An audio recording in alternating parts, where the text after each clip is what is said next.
Hi, Kelly. I know you're one of the hurricane hunters who actually flew into this storm. Why do that, and what was it like?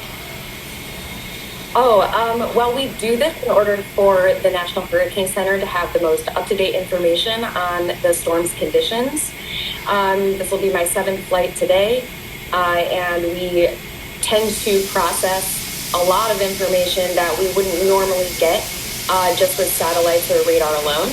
My role on the plane is to quality control something called dropzone data, which gives us pressure, temperature, humidity, and wind data all the way from our flight level to the surface. And that helps the National Hurricane Center in their forecasts. We understand some of your fellow hurricane hunters just had to turn their plane around because of the intensity of this storm. What does that tell you about just how powerful this one is?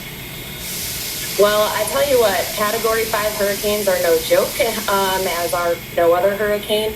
I can anticipate a few bumps myself later on today, but thankfully we have a really good crew. We know what we're doing, and everyone got back safe. The plane is fine, and we're ready to go again.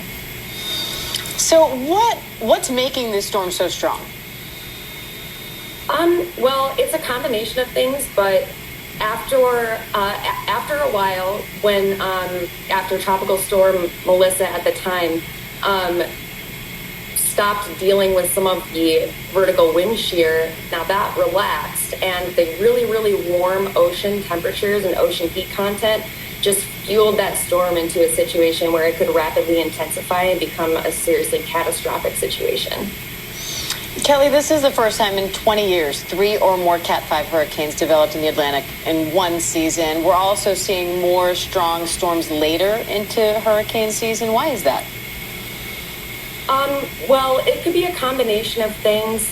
A lot of the theory is that the ocean is warming more than we would really want it to, and so a lot of that extra energy is able to fuel some of these systems.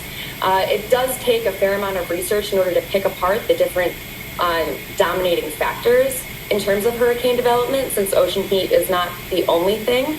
But we do a lot of research on the topic, so I would anticipate a lot of information about the changing climate, and just generally it can be a coincidence. These systems aren't easy to forecast their genesis or their development.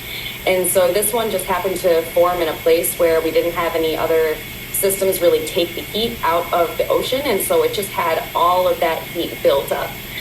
So that would be my theory. All right, Kelly Ryan, hurricane scientist, we appreciate your time today. Fly safely. Thank you. Thank you.